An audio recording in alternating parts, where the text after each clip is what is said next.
नाही मिळालंय, काय तुमची भूमिका याचिका करता? जय श्रीराम, जय श्रीराम, जय श्रीराम, जय श्रीराम, जय श्रीराम, जय श्रीराम, वंदे मातरम, वंदे मातरम, वंदे मातरम, वंदे मातरम, वंदे मातरम. वंदे मातरम. हिंदुस्थानातील या महाराष्ट्रामध्ये एक माझ्यावर अशी जिम्मेदारी आहे की खुल्या वर्गातील मग ब्राह्मण असतील, वैश्य असतील, जैन असतील, जे जे कुणी असतील, जे खुल्या वर्गातले आहेत, मग ते मागासांमधले गुणवंत असतील, त्यांच्या अधिकाराच्या जागा साबूत ठेवणे, त्या अधिकाराच्या जागांवर गदा न येऊ देणे, ती एक जिम्मेदारी आहे.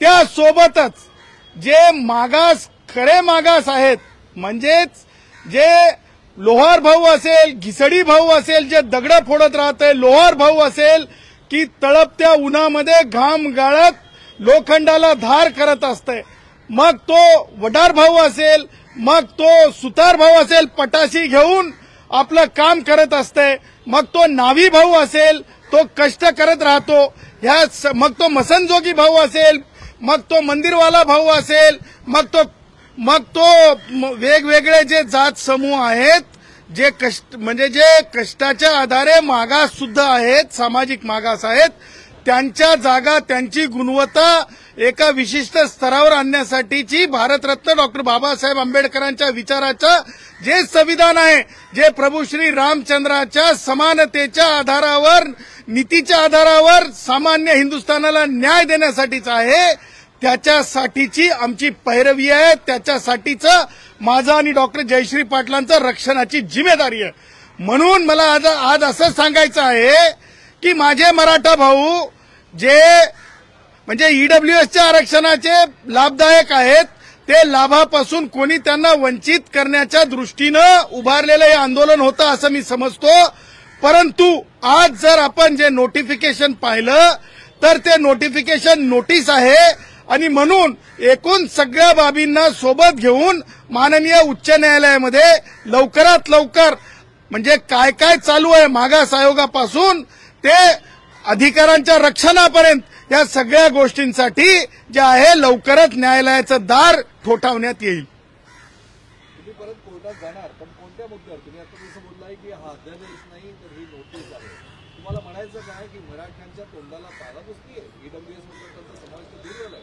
हे पहा, ज्यांनी हे उभं करण्याचा प्रयत्न केला, ज्यांनी याच्यामध्ये पाणी ओतण्याचा प्रयत्न केला, ते रोहित पवार, जे आझाद मैदानात सगळ्यांनी डोळ्यांनी पाहिले, तो संजय राऊत आणि तो निखिल वागळे, त्यांनी स्वतःची जागा तपासावी. दुसऱ्यांना टुकार आणि माझ्यावर टीका करणाऱ्या चाटूंना मला बोलण्याचा अधिकार नाही आणि ह्या अशा चाटूंनी, संजय राऊत असतील किंवा तो निखिल वागळे असेल, अशा चाटू लोकांनी जे आहे हे असं भरीव घालून माझ्या सामान्य मराठा भावांना, माझ्या सामान्यातल्या सामान्य कष्ट करणाऱ्या मराठा भावांना त्यांची एनर्जी जी आहे, अशा प्रकारे मला असं वाटतंय की त्यांची एनर्जी फार महत्वाची आहे.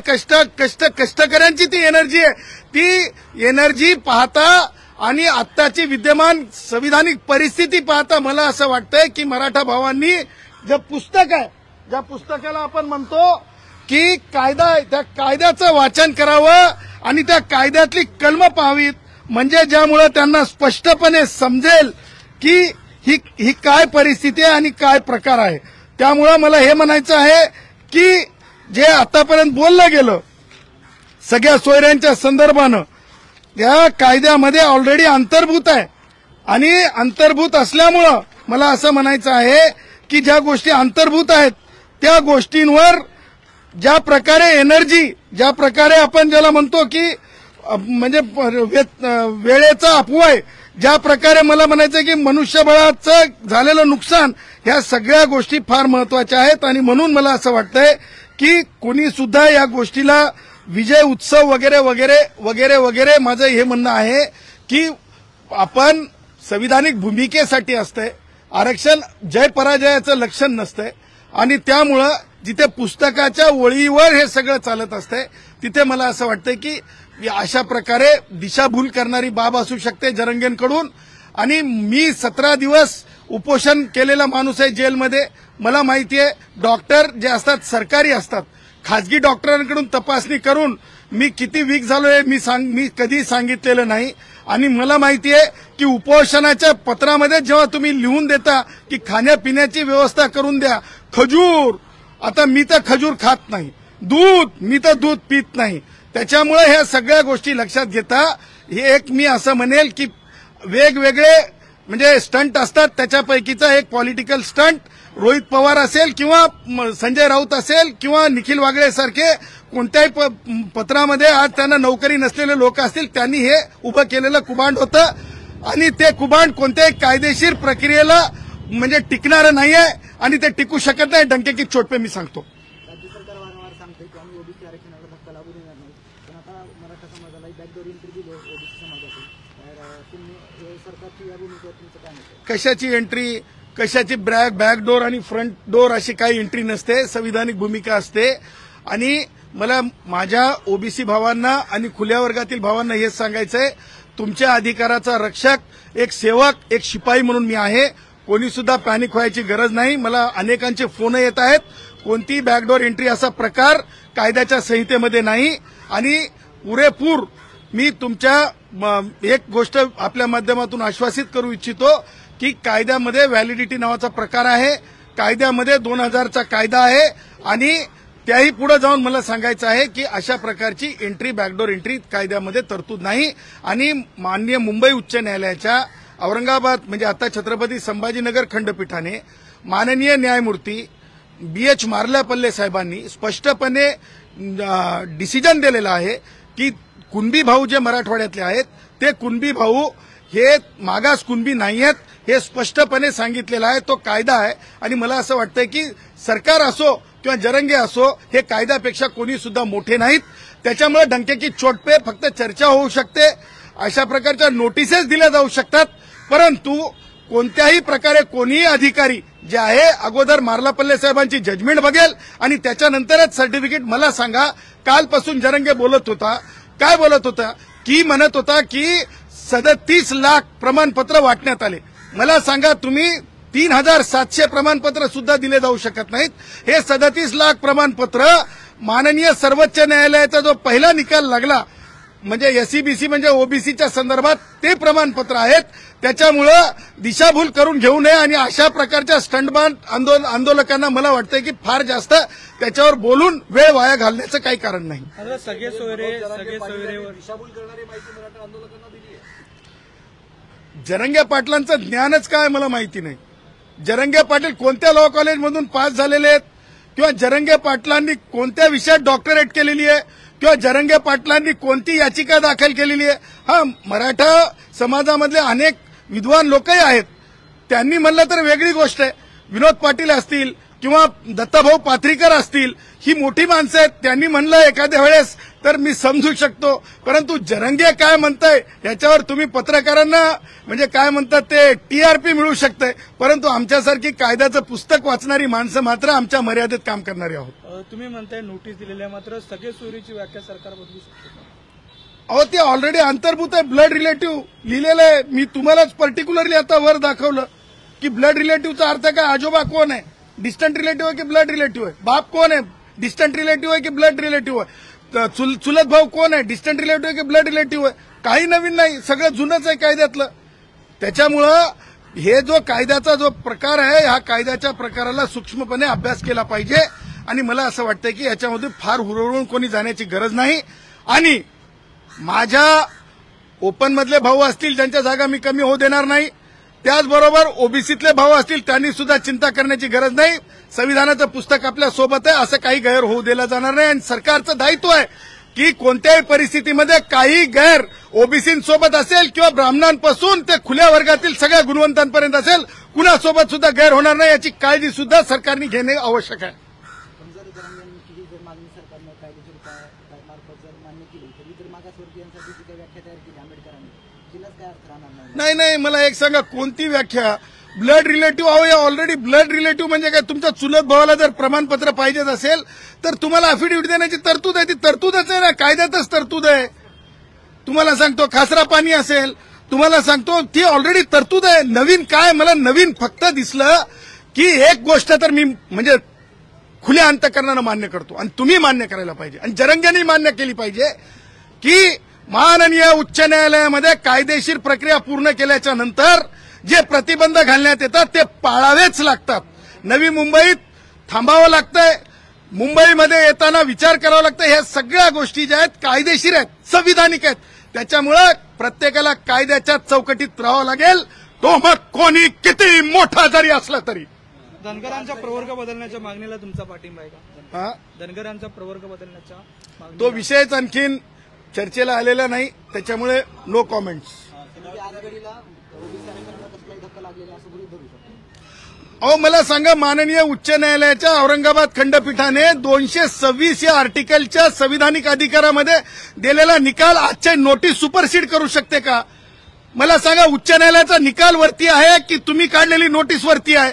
सिंपल गोष्ट आहे. थोरात विरुद्ध महाराष्ट्र शासन त्या केसचं नाव आहे. माधुरी पाटील विरुद्ध कास्ट स्क्रुटिनी कमिटी ठाणे या केसचं नाव आहे. त्याच्यामध्ये दिलेले 10 डायरेक्शन्स आहेत, ते तुम्ही टाळू शकता का? कोणी टाळू शकत नाही. एकही प्रमाणपत्र त्या चुकीच्या पद्धतीने दिलं जाऊ शकत नाही. माधुरी पाटीलची जजमेंट ही कंकरंट आहे. आणि डॉक्टर जयश्री पाटील विरुद्ध महाराष्ट्र मुख्यमंत्री याच्यामध्ये काय काय लिहिलंय माहिती आहे तुम्हाला?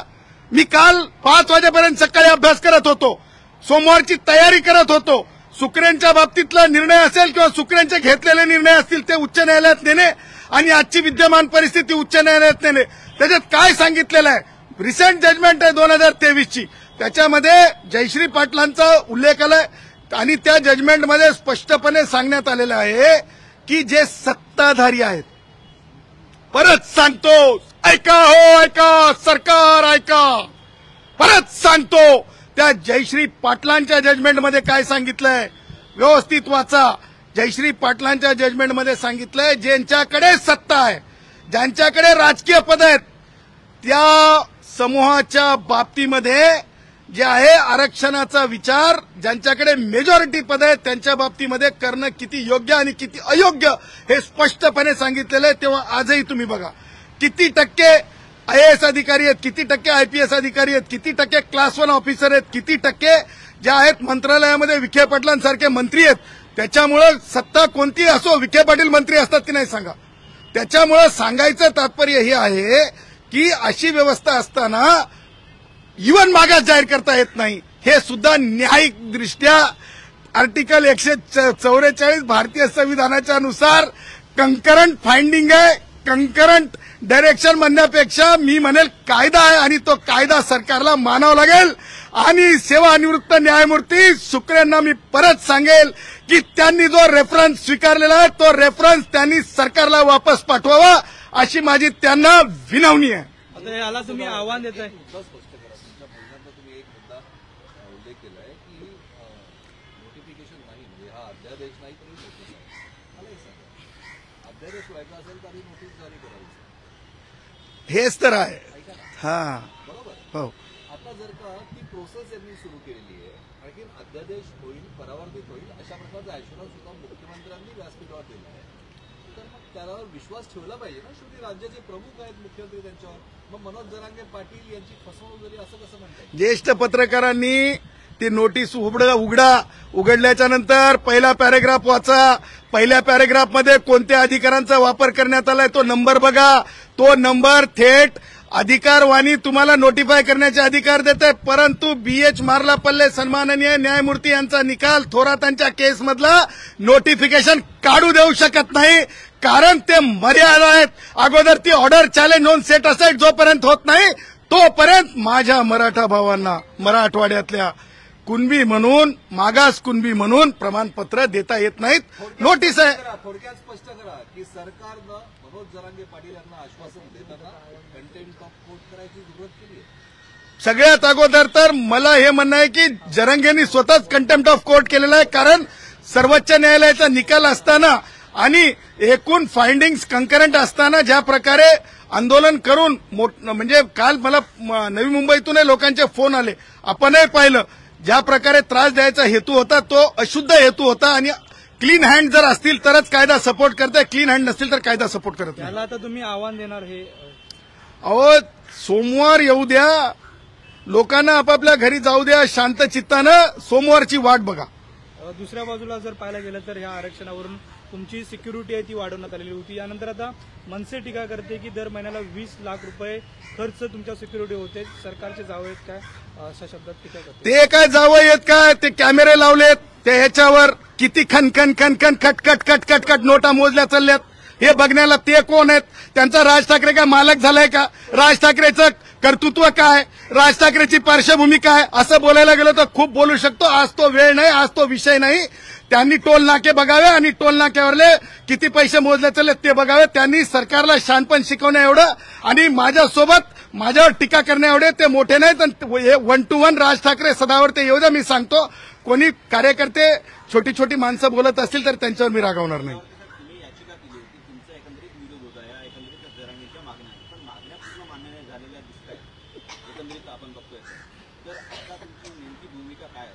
बघा, मागण्या कोणत्या हो? मागण्याला काहीतरी संविधानिक आधार लागत असतो. माझा मराठा समाज जो आहे ना, तो सामाजिक मागास नाही. आणि खजूर खाऊन, दूध पिऊन, माझ्या स्वतःच्या डॉक्टर, अहो मला हे सांगा, मी तर नाही खात. माझ्याकडे कोणी डॉक्टर तारक नाही. माझ्याकडे तर सरकारी डॉक्टर होते, आपण सगळ्यांनी बघलेले आहेत. त्याच्यामुळे मला हे म्हणायचं आहे की अशा प्रकारे बघा, लक्षात ठेवा, सत्य टिकतंय, दूध का दूध, पाणी का पाणी. थोडं थांबा, सगळ्यांच्या लक्षात येईल काय होतं आणि काय नव्हतं. ओबीसी आरक्षणाच्या बचावासाठी तुम्ही न्यायालयीन लढाई तर लढणार आहात, पण वेळ पडली तर रस्त्यावरची लढाईला तुमची तयारी आहे? काय गरज आहे? अत्यंत संविधानिक पुस्तकावरला आधार आहे. मला काय एक म्हणजे काहीतरी मिळवण्यासाठी काहीतरी आटापिटा. मला 2च लेकरं आहेत आणि मी स्मॉल फॅमिलीवर विश्वास करणारा माणूस आहे.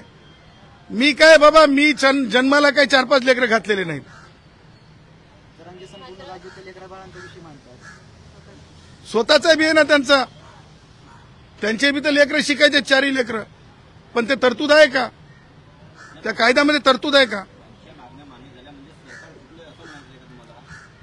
कोणत्या मागण्या मान्य झाल्यात? झुकण्याचा आणि म्हणजे विरोध करण्याचा आणि उभं राहण्याचा काय संबंध आहे? अहो मला एक सांगा, हे काय राजकारणाची निवडणूक होती का गुलाला उधळायला? आम्ही सर्वोच्च न्यायालयामध्ये जिंकलो. सामान्यातला सामान्य ओबीसी सर्वोच्च न्यायालयामध्ये जिंकला, सामान्यातला सामान्य ब्राह्मण सर्वोच्च न्यायालयात जिंकला, असं म्हणायचं का? नाही. ह्या संविधानिक भूमिका असतात, त्याला चुकीच्या पायंडाने नेऊ नका, याला राजकीय स्वरूप देऊ नका, एवढंच माझं म्हणणं. सामाजिक भावनांचा अवमान कोणी करू नये असं जरी तुम्ही म्हणत असाल तरी सामाजिक भावनाही असते. पण या सगळ्या विषयात ज्या सरकारवर तुम्ही तोडसूक घेत आहे, त्या सरकारमधले एक मंत्री छगन भुजबळ यांनी आरोप केलाय की मनोज जरांगे पाटील यांना दिलेलं आश्वासन ते फसवं आहे. ईडब्ल्यूएस मधनं मराठ्यांचा जो लाभ मिळत होता तो आता मिळणार नाही. कायद्याच्या अभ्यासकात, संविधानाच्या अभ्यासकात, आरक्षणाच्या अभ्यासकात छगन भुजबळ यांच्या आरोपामध्ये तथ्य आहे, काय सांगाल? नाही, भुजबळ साहेबांनी जे सांगितलंय की ईडब्ल्यूएस पासून मराठा समाज वंचित होत आहे, जिथे 10% जागा स्पष्ट होत्या त्या जागांपासून मराठा समाज वंचित होत आहे, हे काही वेगळं सांगण्याची गरज नाही. आणि राहिला प्रश्न ओबीसी मधून मला सांगा, प्रमाणपत्र कसे मिळणार? ओबीसी मधून प्रमाणपत्र मिळणं हे दुर्लभ गोष्टी आहेत. कारण म्हणजे भुजबळ साहेबांनी थोरातांची जजमेंट जर वाचली तर एकही तहसीलदार, मला सांगा कोण तहसीलदार आहे आज? मला सांगा, जे जरंगेंच्या बाबतीमध्ये तुम्ही चॅनलवाल्यांनी मुलाखत घेतली, विभागीय आयुक्त छत्रपती संभाजीनगर, 35व्या सेकंडला त्यांनी काय सांगितलं? परवाच्या दिवशी त्यांनी सांगितलं की 32,000 नोंदी. तुमच्या पत्रकारांनी विचारल्या काय ते 52 लाख, किती 52 नाही 54 लाख, त्याच्यावर त्यांनी काहीच बोलले नाही. कारण त्या ज्या नोंदी आहेत त्या एकूण जे महाराष्ट्रातले जे खरे म्हणजे मागास एसईबीसी आहेत, कुणबी आहेत, त्यांच्या संदर्भातले आहेत. त्याच्यामुळं मला असं वाटतंय की राजकारण्यांनी राजकारण करावं, परंतु म्हणजे संविधानिक विषयाला घेऊन आणि खास करून म्हणजे याच्या बाबतीमध्ये, आरक्षणाच्या बाबतीमध्ये गलिच्छ राजकारण करू नये, सगळ्यांची जिम्मेदारी आहे. माझ्या मराठा भावांनी सुखरूप आपल्या घरी जावं, कारण ते सुद्धा माझा श्वास आहेत. आणि हेच म्हणेल की ह्यापुढं पुस्तक वाचाल तर वाचाल, नाहीतर चुकीच्या मार्गानं चुकीच्या मार्गानं वेळाचा अपव्यय, चुकीच्या मार्गानं स्वतःला त्रास करून घेणं आहे. या व्यतिरिक्त जरंगेच्या आंदोलनात फार जास्त आहे असं मला वाटतं. सर, तुमचं हे आवडतं सरकार आहे, अनेक निर्णयाला तुम्ही पाठिंबा दिलेला आहे. हा निर्णय तर सरकारनंच दिलेला आपल्याला पाहायला मिळतंय. मग नेमकं चुकीचं कोण? सरकार चुकीचं की? एक लक्षात ठेवा, सरकार मायबाप असते. जरंगेंनी काय सांगितलं? सगळे सोयरे. मी तुम्हाला, तुम्ही स्वतःच वर होतात, मी तुम्हाला पुस्तकातली व्याख्या दाखवली. सगळे सोयरे जवळ, सगळे सोयरे आणि ब्लड रिलेटिव्ह याच्यात काय फरक आहे? ब्लड रिलेटिव्ह असेल तरच सगळा सोयरा असते. त्याच्यामुळे मला असं वाटतं, मला चुकीचा मराठी म्हणजे याचा शब्द वापरायचा नाही आपल्या गुराखी भाषेतला, कारण मी गुराखी साहित्याचा अभ्यासक आहे. त्याच्यामुळं म्हणजे कडीला ऊत वगैरे मला म्हणायचं नाही.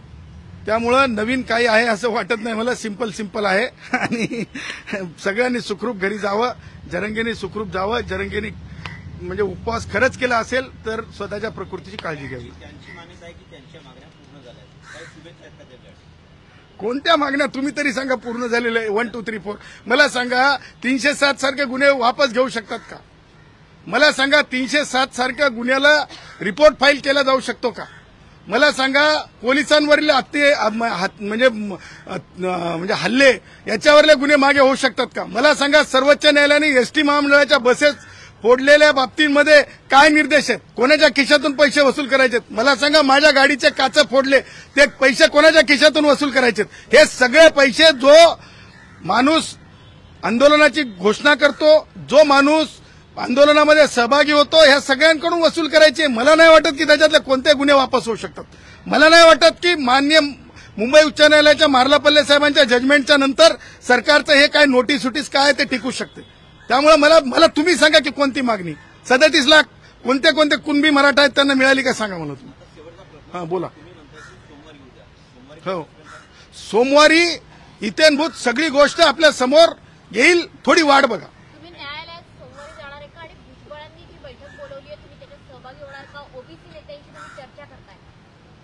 मला जे मानवतासाठी काम करतात त्यांच्या सगळ्यांकडे जावं वाटतंय. मग राष्ट्रीय स्वयंसेवक संघ असेल, भुजबळ साहेबांचं संघटन असेल, बौद्ध भिक्खू संघ असेल, सगळीकडे जायला आवडतंय मला. परंतु माझ्या वेळेअभावी बऱ्याच ठिकाणी मी जात नाही. तुम्ही पाहिलं का मला एखाद्या आंदोलनाच्या मंचावर? त्यामुळे सांगायचं तात्पर्य हे आहे की मी सगळीकडे जाणारा माणूस आहे, परंतु वेळेअभावी मी गेलो नाही याचा अर्थ मी त्यांच्यापासून वेगळा असं समजू नये. एक शेवटचा प्रश्न, आझाद मैदानावर जे जल्लोष आहे तर ते मराठा आंदोलन डंकी चोटपर आरक्षण मिळवलं असं प्रतिक्रिया देतात. डंके की चोट पे तर माझी ताई सुप्रिया ताई सुद्धा बोलली. त्याच्यामुळे डंके की चोट पे हे मी दिलेलं ब्रीद आहे, मी दिलेली वाक्य आहे, शब्द आहे. त्याच्यामुळे अनेक जण बोलतात आणि बोललं पाहिजे. याचा अर्थ ते लावून काही हो म्हणलं तर हो होत आहे असं नसतंय. नाही, मला फॉलोअर्स वाढवायची चिंता नाही. कारण मी जयश्री पाटील आणि माझे 2 आमचं इचूचं बिराड, म्हणजे इचू म्हणायचं नाही पण बिराड आमचं पाठीवर असते, तेवढ्यात आम्ही आनंदी आहोत. आणि हे ब्राह्मणांपासून ते वैश्यांपर्यंत सगळ्यांची काळजी घेण्यासाठीचं दायित्व आम्हाला दिलेलं आहे. ओबीसींची काळजी घेण्याचं दायित्व आहे. शेड्यूल कास्ट, शेड्यूल ट्राईबची काळजी घेण्याचं दायित्व आहे.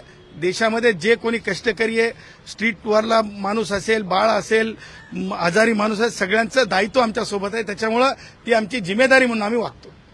रॉयल्टी